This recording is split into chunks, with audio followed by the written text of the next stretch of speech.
Wow, guys, Sunny Hostin is trying to make white people feel bad for being white. You guys gotta check this video out. But before that, I need you guys to hit the subscribe button so you don't miss none of the videos that I post. Let's get right to it. My question is for Sonny. I'm a 25-year-old first-year lawyer, and I've just moved to the city from a small country town to work in big law. I'm the son of a single mother and the first in my family to go to college. And you're saying he doesn't exist. I've been struggling to find my place among people that are from different tax brackets and come from highly educated families filled with lawyers. So I was wondering if you had any advice for overcoming imposter syndrome, finding Oh. community in law, finding a community in law, and helping to navigate tough conversations about class and privilege with people coming from very different lived experiences. Well, let me just start by saying, don't let people say you're a plant. Don't let people say you don't exist. I'd start with there, but now I'll turn it over to Sonny. I definitely think this is a plant, but I think it's relatable and it applies to a lot of people because I certainly was the first person in my family who became an attorney.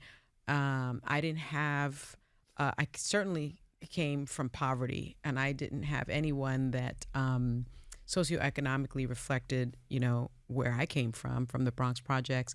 And I do remember working both at the Antitrust Division, which is called sort of the ivory tower of the Maine Justice Department, and then also at the U.S. Attorney's Office, and walking down the hall. And I mean, every single person either had a Harvard, Yale, or Princeton degree on their wall.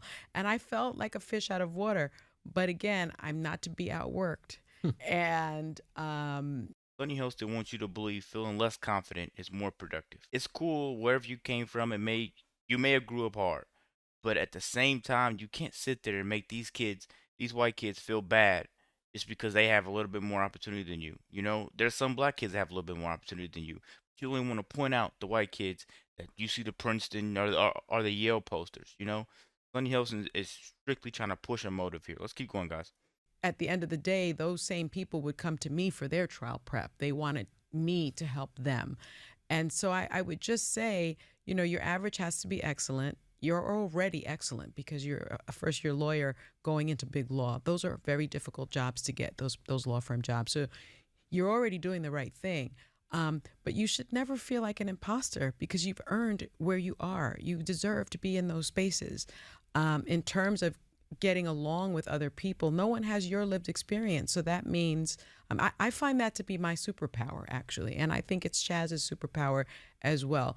Your lived experience gives you a perspective that no one can take away from you. You have a sort of a clarity on certain things where other people have blind spots. Mm-hmm. And so it's extremely important, especially at least as it relates to this country, as a woman of color, as a woman and a woman of color, there are things that I see through my lived experience that another person cannot see. And so I am very intentional about making sure that point of view and that lived experience. That's a very, very,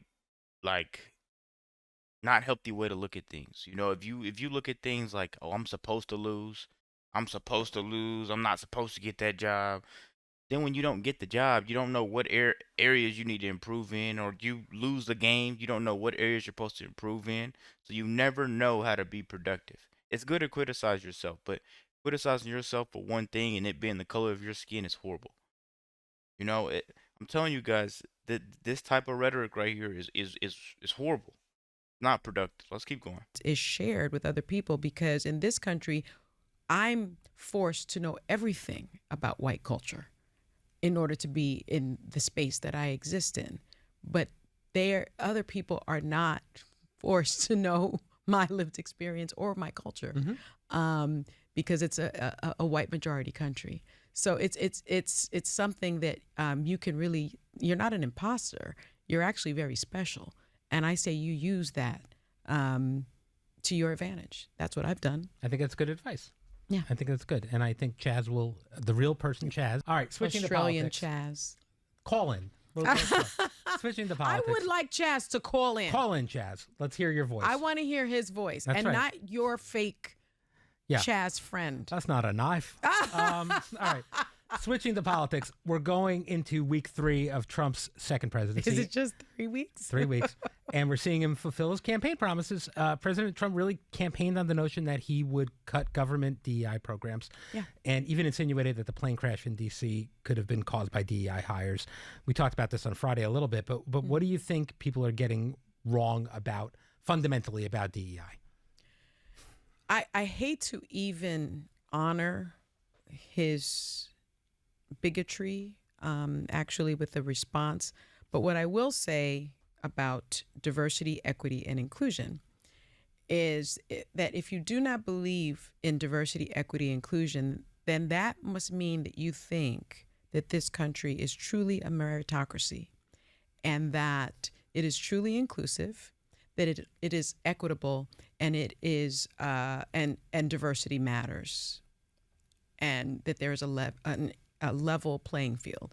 If you really believe that, then explain to me how the least qualified white men are up for some of the most powerful positions in our government, and how one of the least qualified presidents in our country's history and who's a 34-time convicted felon, got elected.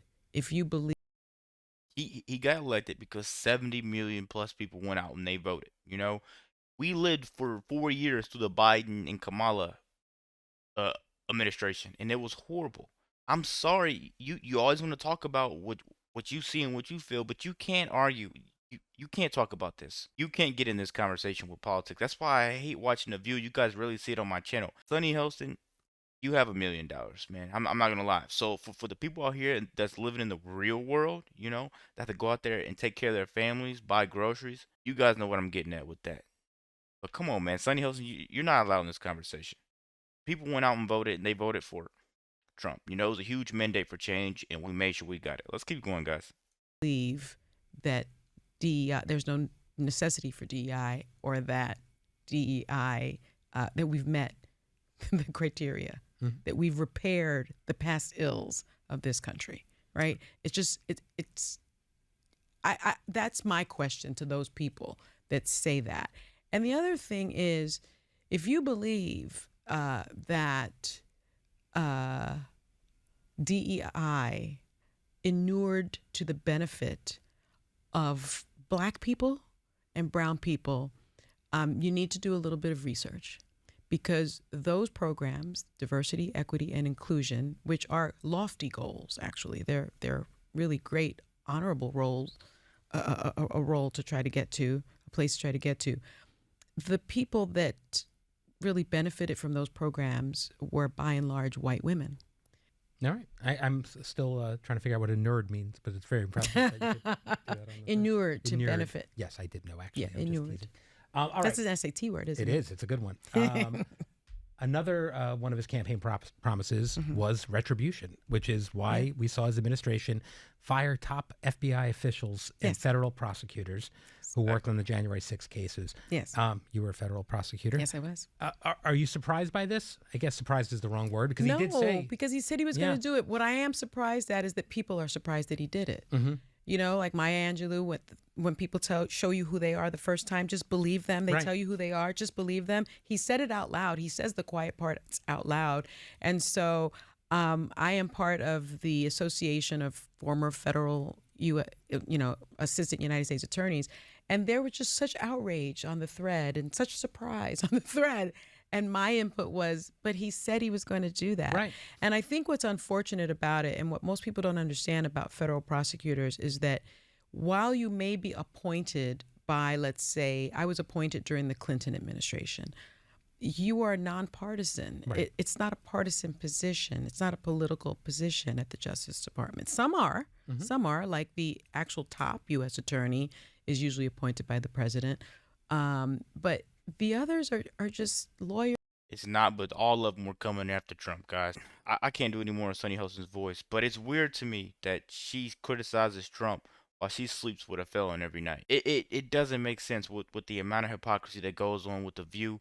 It doesn't make sense that she's allowed to say some of this stuff. It'll be mentally challenging for any Black person to go and live with that mindset that she wants you to live with. Guys, you will never have anything if you think that everybody owes you everything. Let me know what you guys think about this video. Be sure to like, comment, subscribe if you're new. And as always, let me know what you react to. We're out.